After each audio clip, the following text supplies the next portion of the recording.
M V Govindan വീണ്ടും പറയുന്നു, ഞങ്ങൾ വിശ്വാസികൾക്കൊപ്പം. ശബരിമല യുവതീ പ്രവേശം അടഞ്ഞ അധ്യായമെന്ന്. അടഞ്ഞ അധ്യായമല്ല എന്ന് നമ്മൾ പന്തളത്ത് നടന്ന അയ്യപ്പ സംഗമത്തിൽ ഒരിക്കൽ കൂടി കാണുകയും ചെയ്തു. അപ്പോൾ എം വി ഗോവിന്ദൻ പറയുന്നതിൽ എന്തർത്ഥം? അതായത് വിജയനാഥ്, എം വി ഗോവിന്ദൻ അദ്ദേഹത്തിൻ്റെ ബുദ്ധി കൊണ്ട് ഈ പത്രസമ്മേളനം നടന്നതിൻ്റെ തലേ രാത്രി, അതായത് മിനിയാന്ന് രാത്രി നല്ല വ്യായാമം ചെയ്തിട്ടുണ്ടാവും. കാരണം വലിയ ഒരു കീറാമുട്ടിയാണ് പെരുന്നയിലെ മാർപ്പാപ്പ അദ്ദേഹത്തിൻ്റെ മുന്നിലേക്ക് ഇട്ടത്. അതായത് NSS general secretary G Sukumaran Nair. അതായത് അദ്ദേഹം ഒരു സംശയത്തിനും ഇടകൊടുക്കാത്ത വിധം നിരങ്കുശമായി പറഞ്ഞത്, ഞങ്ങൾ നിലപാട് മാറ്റിയിട്ടില്ല, ഗവൺമെൻറ്റാണ് നിലപാട് മാറ്റിയത്. ഒരു ഇടതുപക്ഷ ഗവൺമെൻറ്റിനെ സംബന്ധിച്ചിടത്തോളം, പ്രത്യേകിച്ചും കമ്മ്യൂണിസ്റ്റ് പാർട്ടി ഉള്ള ഗവൺമെൻറ്റിനെ സംബന്ധിച്ചിടത്തോളം അത് താങ്ങാൻ പറ്റുന്നതിനപ്പുറമാണ്. കാരണം കമ്മ്യൂണിസ്റ്റ് പാർട്ടിക്ക് വ്യവസ്ഥാപിതമായിട്ടുള്ള നിലപാടുകളുണ്ട്. ആ നിലപാടുകൾക്കനുസരിച്ചുള്ള ചട്ടക്കൂടുകളിൽ നിന്നാണ് ഭരണം കൊള്ളുന്നത്. ഈ നിലപാടുകൾ കൈക്കൊള്ളുന്നതാകട്ടെ ഇപ്പോൾ ചണ്ഡീഗഡിൽ CPIയുടെ നടന്നതുപോലുള്ള കോൺഗ്രസ്സുകളിലാണ്. അത് വളരെ ചർച്ചകൾക്ക് ശേഷം എടുക്കുന്നതാണ് ഈ നിലപാടുകൾ. പാർട്ടി ലൈൻ എന്ന് പറയും. ആ ലൈനുകൾ അങ്ങനൊന്നും ഇങ്ങനൊന്നും മാറ്റാൻ പറ്റുന്നതല്ല, നിലപാടുകൾ മാറ്റാൻ പറ്റുന്നതല്ല, വെള്ളം ചേർക്കാൻ പറ്റുന്നതല്ല. അതാണ് കമ്മ്യൂണിസ്റ്റ് പാർട്ടി എന്ന് പറയുന്നത്. വാസ്തവം പറഞ്ഞാൽ സലഫി മുസ്ലിങ്ങളെന്ന് പറയുന്നത് പോലെയാണ്. പ്രവാചകൻ പറഞ്ഞു തരുന്നൊരു വള്ളി പുള്ളി വിസർഗം മാറ്റം വരാൻ പാടില്ല.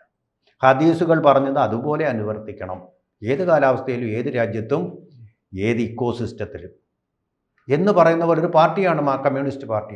അല്ലെങ്കിൽ അതിനെ വലതുപക്ഷ വ്യതിയാനം, സെക്ടേറിയനിസം, തിരുത്തൽവാദം എന്നൊക്കെ പറഞ്ഞ ആളുകളെ പുറത്താക്കും. അങ്ങനെ പുറത്താക്കിയതല്ലേ MV രാഘവൻ, O ഭരതൻ, അങ്ങനെ എത്ര പ്രമുഖനായിട്ടുള്ള നേതാക്കൻ, അങ്ങനെ ശിക്ഷ അനുഭവിച്ച ആളല്ലേ VS അച്യുതാനന്ദൻ. വാസ്തവത്തിൽ അദ്ദേഹമാണ് പറഞ്ഞത് പിണറായിയുടെ ഭാഗത്തു നിന്ന് വലതുപക്ഷ വ്യതിയാനം ഉണ്ടാകുമെന്ന്. MN വിജയൻ പാർട്ടി ഒരു നിലപാടെടുത്ത് അതിൽ വെള്ളം ചേർക്കാനോ മാറ്റാനോ പറ്റില്ല, ഇടത്തോട്ടായാലോ വലത്തോട്ടായാലോ.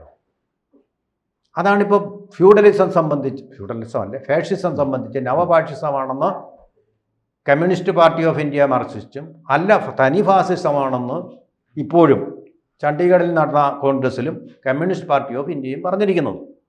അപ്പോൾ അങ്ങനെ സുഘടിതമായിട്ടുള്ളതും ഉറച്ചതുമായിട്ടുള്ള നിലപാടിൽ ലൈനും എടുക്കുന്ന ഒരു പാർട്ടി അതിൻ്റെ നിലപാട് മാറ്റിയെന്ന് പച്ചയ്ക്ക് NSS general secretary Sukumaran Nair പറഞ്ഞു. സുകുമാരൻ നായരാണ് പറഞ്ഞത്. എതിർക്കാൻ പറ്റുമോ? കമ്മ്യൂണിസ്റ്റ് പാർട്ടിക്ക് എതിർക്കാൻ പറ്റുമോ? അവർക്ക് കിട്ടിയ വലിയൊരു നിധിയാണിപ്പോൾ സുകുമാരൻ നായർ ഈ തെരഞ്ഞെടുപ്പിന് മുമ്പായിട്ട്. പക്ഷേ സുകുമാരൻ നായരെ അങ്ങനെ LDFനോടൊപ്പം പോയിട്ടുള്ളൂ, അണികൾ പോയിട്ടുണ്ടോ, നായന്മാരെ? അത് വേറൊരു വിഷയം, നമുക്ക് വേറെ ചർച്ച ചെയ്യാം. കാരണം അതിപ്പോഴെങ്കിലും തീരില്ല, വലിയ വിഷയങ്ങളുണ്ട്, അത് ഞാൻ പറയാം. പക്ഷേ ഇവിടെ സംഭവിച്ചിരിക്കുന്ന അദ്ദേഹം പറഞ്ഞ ഒരു മറുപടി വളരെ കൗശലപൂർവ്വമുള്ള ഒരു മറുപടിയാണ്. എന്താ അദ്ദേഹം പറഞ്ഞത്? പത്രക്കാർ അദ്ദേഹത്തിനോട് AKG സെൻറ്ററിൽ വെച്ച് ചോദിച്ചപ്പോൾ അദ്ദേഹം പറഞ്ഞത്, മാറാത്തത് മാറ്റം മാത്രം, മാറ്റമില്ലാത്തത് മാറ്റം. അത് പഴയൊരു പ്രയോഗമാണ്. അത് കഴിഞ്ഞിട്ട് പിന്നെ വീണ്ടും പത്രക്കാർ ചോദിച്ചു, നിങ്ങൾ മാറ്റിയോ? കാരണം അദ്ദേഹത്തിന് അത് സമ്മതിക്കാൻ പറ്റില്ല. എന്ന് പറഞ്ഞാൽ കമ്മ്യൂണിസം അടിയറ വയ്ക്കുകയാണത്. അതായത് മാർത്താണ്ഡവർമ്മ തൃപ്പടിദാനം വെച്ചതുപോലെ ശ്രീപത്മനാഭന് സമർപ്പിക്കുന്ന പോലെയാണ് കമ്മ്യൂണിസ്റ്റ് പാർട്ടി ഇതുവരെ ഊട്ടിയുറപ്പിച്ച എല്ലാ കാര്യങ്ങളും അവിടെ അടിയറ വെക്കുക. പറഞ്ഞു കഴിഞ്ഞാൽ തീർന്നു. കമ്മ്യൂണിസ്റ്റ് പാർട്ടിയുടെ ആപ്പീസ് പൂട്ടി. പിന്നെ അതുകൊണ്ട് അതിന് അദ്ദേഹം സമ്മതിക്കില്ല. അദ്ദേഹം പറഞ്ഞത് മാറാത്തത് മാറ്റം മാത്രം എന്ന് പറഞ്ഞ് സുരക്ഷിതമായൊരു പാളത്തിൽ കൂടെ അദ്ദേഹം പോയി രക്ഷപ്പെട്ടു. വീണ്ടും ചോദിച്ചിട്ടും മാറ്റം വരുത്തിയെന്നുള്ളത് അദ്ദേഹം സമ്മതിച്ചില്ല. മാറ്റമല്ല ഇവിടെ വരുത്തിയിരിക്കുന്നത്, വെള്ളം ചേർക്കലാണ് സംഭവിച്ചിരിക്കുന്നത്. പാലിനകത്ത് വെള്ളം ചേർക്കുന്നത്, ഒരു വെള്ളം ചേർക്കൽ സംഭവിച്ചിട്ടുണ്ട്. അത് അദ്ദേഹത്തിന് പരസ്യമായിട്ട് സമ്മതിക്കാൻ പറ്റില്ല. കാരണം പാർട്ടി കമ്മ്യൂണിസ്റ്റാണ്, ഫ്ലെക്സിബിൾ അല്ല. അത് ഫ്ലെക്സിബിൾ അല്ല എന്നുള്ളത് കൊണ്ടാണ് അത് സംഭവിക്കാത്തത്. ഇനി പിന്നെ പക്ഷേ അദ്ദേഹം ചെന്ന് വലിയൊരു അബദ്ധത്തിൽ വീണു വിജയനാഥ്. ആ പത്രസമ്മേളനത്തിൽ തന്നെ അദ്ദേഹം പറഞ്ഞത് എന്താ? നേരത്തെ എന്തായിരുന്നു ഇതിനെക്കുറിച്ച് പറഞ്ഞത്? പാർട്ടിയുടെ ഒരു വക്താവ്, ഇദ്ദേഹം തന്നെയാണെന്ന് തോന്നുന്നു, പത്രസമ്മേളനത്തിൽ ശബരിമല യുവതീ പ്രവേശനം സംബന്ധിച്ച്, സ്ത്രീ പ്രവേശനമല്ല യുവതീ പ്രവേശനം, എന്താ പറഞ്ഞത്? അത് അടഞ്ഞ അധ്യായമാണ്. എനിക്ക് തോന്നുന്നു VN വാസവനാണ് അത് പറഞ്ഞത്, അല്ലേ? അടഞ്ഞ അധ്യായമാണ്. അപ്പോൾ ഇത് അടഞ്ഞ അധ്യായമാണെന്ന് പെരുന്നയിലേക്ക് രഹസ്യ യാത്ര നടത്തി വാസവൻ ധരിപ്പിച്ചിരിക്കുന്നു ജി സുകുമാരൻ നായർ. അല്ല, ഇവര് വിചാരിച്ചെന്നറിയാമോ, പമ്പയിൽ ഈ അയ്യപ്പ സംഗമം നടത്തി കഴിഞ്ഞപ്പോൾ ഇവർ ചെയ്ത ആ പാപം മുഴുവൻ പമ്പയിൽ കളഞ്ഞു എന്നാണ് അവർ ധരിച്ചു വച്ചിരിക്കുന്നത്. പക്ഷേ കേരളത്തിലെ ഭക്തജനങ്ങൾ, ശബരിമല വിശ്വാസികൾക്ക് ഇത് മായാത്ത അനുഭവം തന്നെയാണ്. നിലയ്ക്കലും പമ്പയിലും ചങ്ങനാശ്ശേരിയിലും പന്തളത്തും നാമജപഘോഷയാത്ര നടത്തിയവരെ തല്ലിയതൊന്നും ഇവരാരും മറന്നിട്ടില്ല. അത് സുകുമാരൻ നായർ മറന്നിട്ടുണ്ടാകാം. സുകുമാരൻ നായർ ഒരു പക്ഷേ തൻ്റെ താല്പര്യങ്ങൾക്കനുസൃതമായിട്ട് പോകുന്നു എന്നാണ് NSSൽ പലരും പറയുന്നത്. കറക്റ്റ്, അത് വളരെ ശരിയായിട്ടുള്ള ഒരു ഇൻ്റർപ്രിട്ടേഷനാണ്. ഇവിടെ വിശ്വാസികൾക്കെല്ലാം ഒന്ന് ബോധ്യമായിട്ടുണ്ട്. അതെന്താണ്? കേരളത്തിലാകെയുള്ള വിശ്വാസികൾക്ക് ഈ ഇടതുപക്ഷ ഗവൺമെൻറ്റിനെ വിശ്വസിക്കാൻ കൊള്ളാത്ത ഒരു ഗവൺമെൻറ്റാണെന്ന് അവർക്ക് വിശ്വാസം ഉണ്ടായിട്ടുണ്ട്. അവരിപ്പോൾ എന്താ മാസ്റ്റർ പ്ലാൻ ചർച്ച ചെയ്യാൻ വരെ ആഗോള സംഗമം നടത്തുന്നല്ലോ. എന്തിനാ മാസ്റ്റർ പ്ലാനിന്മേലൊരു ചർച്ച? കുട്ടനാട് പാക്കേജിന്മേലൊരു ചർച്ചയുടെ ആവശ്യമുണ്ടോ?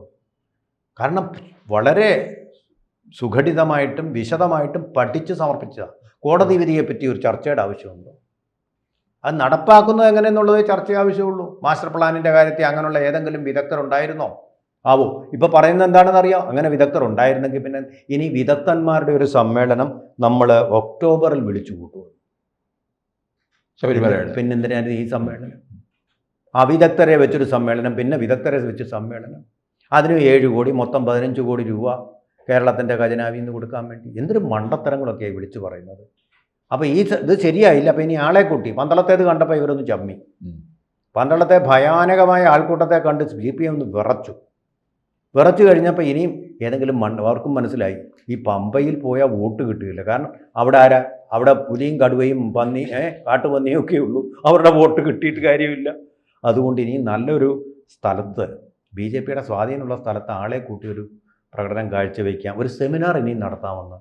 അപ്പോൾ ഇത് തീർന്നിട്ടില്ല. അപ്പോൾ അടഞ്ഞ അധ്യായമല്ല എന്ന് പറഞ്ഞതിന് 2 അർത്ഥങ്ങളുണ്ട്. യുവതീ പ്രവേശനം അടഞ്ഞ അധ്യായമല്ല. അതുപോലെ ഈ പമ്പാ സംഘവും അടഞ്ഞ അധ്യായം ഇനിയും വീണ്ടും നടത്തും. കാരണം പന്തളത്ത് ആൾ കൂടിയില്ലേ, അതിനേക്കാൾ കൂടുതൽ ആളെ കൂട്ടിക്കൊണ്ട് വരണം. ചിലപ്പോൾ പന്തളത്ത് തന്നെ നടത്താൻ സാധ്യതയുണ്ട്. പന്തളത്തിന് ആളൊന്ന് കൂടും. ഇനി വേറൊരു കാര്യം കൂടെ പറയാം. ഇവിടെ നമ്മൾ ശ്രദ്ധിക്കേണ്ട ഒരു കാര്യം, അടഞ്ഞ അധ്യായമല്ല എന്ന് യുവതീ പ്രവേശനത്തെ പറ്റിയാണ് പറഞ്ഞതെങ്കിൽ നായന്മാരുടെ ഈഴവന്മാരുടെ എല്ലാ വോട്ട്, വിശ്വാസികളുടെ എല്ലാ വോട്ട് വാങ്ങിച്ചു കഴിഞ്ഞാൽ, അധികാരത്തിൽ വന്നു കഴിഞ്ഞാൽ വീണ്ടും ആ അധ്യായം അവർ തുറക്കും. ഏതധ്യായം? ശബരിമല. അല്ല, തുറക്കും. സ്ത്രീകളെ പ്രവേശിപ്പിക്കും. ഞാനിത് പല വീഡിയോകളിലും പറഞ്ഞിട്ടുണ്ട്. തുറക്കാൻ പോകുന്നത് എങ്ങനെയാണെന്ന് ചോദിച്ചാൽ, പിണറായി വിജയന് നോട്ടമുണ്ട് ശബരിമല വരെ ഒരു ടൂറിസ്റ്റ് കേന്ദ്രമാക്കി മാറ്റാൻ. അതാണ് പ്രയാർ ഗോപാലകൃഷ്ണൻ പ്രസിഡന്റ് ആയിരുന്ന സമയത്ത് പമ്പയിൽ നടന്ന അവലോകന യോഗത്തിൽ പിണറായി വിജയൻ അധികാരമേറ്റ് കുറച്ചു നാൾ കഴിയുമ്പോഴാണ് ഇത് ശബരിമല എന്നും തുറന്നാൽ എന്ത് എന്നൊരു ചോദ്യം. പ്രയാർ എഴുന്നേറ്റ് നിന്ന് കാര്യകാരണങ്ങൾ സഹിതം അതിനെ ഖണ്ഡിച്ചു. ഇതുകൊണ്ടാണ് തുറക്കാത്തത്, ഇത് കാനന ക്ഷേത്രമാണ്, അതിന്റെ പ്രത്യേകതകളും പറഞ്ഞു. ഒടുവിൽ എന്ത് പറ്റി? പ്രയാർ ഗോപാലകൃഷ്ണൻ 3 വർഷത്തേക്കാണ് ദേവസ്വം ബോർഡ് പ്രസിഡന്റിന്റെ കാലാവധി. അത് അധികം വൈകാതെ പ്രസിഡന്റിന്റെ കാലാവധി 2 വർഷം കൊണ്ട് അവസാനിച്ചു. പ്രയാർ ഇറങ്ങുകയും ചെയ്തു, പത്മകുമാർ കയറുകയും ചെയ്തു. ഇപ്പോൾ 2 വർഷമാണ് പോയിക്കൊണ്ടിരിക്കുന്നത്. പക്ഷെ ഇനി അത് 3 വർഷമാക്കാനുള്ള നീക്കമാണ് നടത്തിക്കൊണ്ടിരിക്കുന്നത്. മിക്കവാറും PS പ്രശാന്ത് 3 വർഷത്തേക്ക് നീണ്ടു കൊടുക്കും. വിജയനാഥെ, ഒരു കാര്യം കൂടി ഞാൻ പറയാം. ഈ ടൂറിസം സെൻ്റർ ആകണം, വിനോദസഞ്ചാര കേന്ദ്രമാകണമെങ്കിൽ അന്ന് വിമാനത്താവളമുണ്ട്, എല്ലാ സൗകര്യങ്ങളും ഉണ്ട്, മദ്യവും ലഭ്യമാക്കാം. ബെവ്കോയുടെ സ്റ്റാൾ അവിടെ തുടങ്ങിയാൽ മതിയല്ലോ, അല്ലെങ്കിൽ കൺസ്യൂമർ ഫെഡിൻ്റെ അതുമാകാം. പക്ഷേ ടൂറിസം സമ്പൂർണ്ണമാവണമെങ്കിൽ, വിദേശികളുമൊക്കെ വരണമെങ്കിൽ എന്തും കൂടി വേണം. മദ്യം മാത്രം പോരാ, മദിരാക്ഷികളും കൂടെ വേണം. ഇപ്പോൾ ശബരിമലയിലെ പ്രായപരിധി എത്രയൊക്കെയാണ്? 55 ഇടയ്ക്ക് 10 അല്ലേ? താഴത്തേത് 10, മുകളിലത്തേത് 55. അപ്പോൾ 10 വയസ്സിന് താഴെയോ അല്ലെങ്കിൽ 55 വയസ്സിന് മുകളിലുള്ള സ്ത്രീകളോ അവിടെ വന്നിട്ട് കാര്യമില്ല. ഈ ടൂറിസത്തിന് അതിൻ്റെ ഒരു മദിരാക്ഷിയായിട്ടും അതിൻ്റെ ഒരു ആസാദ്യ ഘടകമായിട്ടും കൊണ്ടുവരണമെങ്കിൽ എന്ത് വേണം? യുവതികൾ വേണം. അപ്പോൾ യുവതീ പ്രവേശനം എന്ന് പറഞ്ഞാൽ ടൂറിസത്തിൻ്റെ ഒരു ആവശ്യമാണ്. അതുകൊണ്ടായിരിക്കണം ഒരുപക്ഷെ എം വി ഗോവിന്ദൻ പറഞ്ഞത് മാറ്റമില്ലാത്ത ഒന്നുമില്ല. അപ്പോൾ പമ്പാ സംഗമത്തിലുള്ളതും മാറ്റത്തിന് വിധേയമാണ്. അപ്പോൾ അങ്ങനൊരു സന്ദർഭം വരുമ്പോൾ നമുക്ക് ടൂറിസത്തിലൂടെ വരുമാനം ഉണ്ടാക്കാൻ പറ്റൂ, കേന്ദ്രം ഒന്നും തരുന്നില്ല, അതുകൊണ്ട് ശബരിമലയിലേക്ക് ഞങ്ങൾ യുവതികളെ പ്രവേശിക്കുക. അവർ പമ്പ വരെ പോവും ടൂറിസത്തിന്, ഭർത്താക്കന്മാരോടൊക്കെ പോവും, വ്രതമൊന്നുമില്ലെന്നേ. അതൊക്കെ ചുമ്മാ അന്ധവിശ്വാസം, ഗണപതിയെ അന്ധവിശ്വാസം എന്ന് പറഞ്ഞെങ്കിൽ പിന്നെ അവർക്ക് അത് പറയാനാണ് വേണം. അപ്പോൾ അതുകൊണ്ട് അവരെ ശബരിമല സന്നിധാനത്ത് അവർക്ക് അതും കൂടെ അവരും കൂടെ ഒന്ന് കാണട്ടെ. ഇന്ത്യൻ ഭരണഘടന അനുവദിക്കുന്നതല്ലേ. അതുപോലെ കമ്മ്യൂണിസ്റ്റ് പാർട്ടിയുടെ നിലപാടെന്താ? സ്ത്രീകൾക്ക് പുരുഷന്മാർക്കുള്ള എല്ലാ അവകാശവും ലഭിക്കണമെന്നാണ്. പക്ഷേ പോളിറ്റ് ബ്യൂറോയും ഞങ്ങൾ അംഗത്വം കൊടുക്കത്തില്ല, പാർട്ടിയുടെ ദേശീയ ജനറൽ സെക്രട്ടറി ആയിട്ടും ഞങ്ങൾ അംഗീകാരം കൊടുക്കത്തില്ല. ഇപ്പോൾ അമർജിത് കൗറിന് സ്ഥാനം നിഷേധിച്ച് 75 വയസ്സ് കഴിഞ്ഞ ഡി രാജയ്ക്ക് കൊടുത്തിരിക്കുക, അദ്ദേഹം കരഞ്ഞെന്നും പറഞ്ഞു. അതാണ് കമ്മ്യൂണിസ്റ്റ് പാർട്ടികളുടെ സ്ത്രീ വിധേയത്വം, അതുപോലെ അവരുടെ സ്ത്രീ പരിഗണനയും. അപ്പോൾ അതുകൊണ്ട് സ്ത്രീകൾക്ക് ഞങ്ങൾ ഈ കാര്യം, ടൂറിസം അല്ലേ, അവിടെ സ്ത്രീകളില്ലാതെ എങ്ങനെ വിദേശികൾ വരും? അവർക്ക് സുഖിക്കണ്ടേ? വിനോദ സുഖവാസ കേന്ദ്രമാക്കണം അതിന് വേണ്ടിയിട്ടുള്ള അടവുകളുമായിട്ട് ഇനി അവർ ശക്തി പ്രാപിക്കുമ്പോൾ NSS എന്ന് പറയുന്നതൊന്നും ജാതി സംഘടന എന്ന് പറയും, അതുപോലെ SNDP, ഈ ജാതി സംഘടനകളെ ഒന്നും ഞങ്ങൾക്ക് കമ്മ്യൂണിസ്റ്റ് പാർട്ടിയൊക്കെ അംഗീകരിക്കാൻ കഴിയുകയില്ല. അതാണ് ഇപ്പോൾ മാറ്റമില്ലാത്തത് മാറ്റം മാത്രമാണെന്നുള്ള Kaushal ബുദ്ധിയോടുകൂടി M V Govindan sir പറഞ്ഞതിൻ്റെ, സഖാവ് എം വി ഗോവിന്ദൻ പറഞ്ഞതിൻ്റെ പിന്നിലുള്ള ചേതോ വികാരം എന്നെനിക്ക് തോന്നുന്നു. കൂടുതൽ വാർത്തകളും വിശേഷങ്ങളും നിങ്ങളിലേക്ക് എത്താൻ ABC മലയാളം സബ്സ്ക്രൈബ് ചെയ്യുക, ബെൽബട്ടനും അമർത്തുക.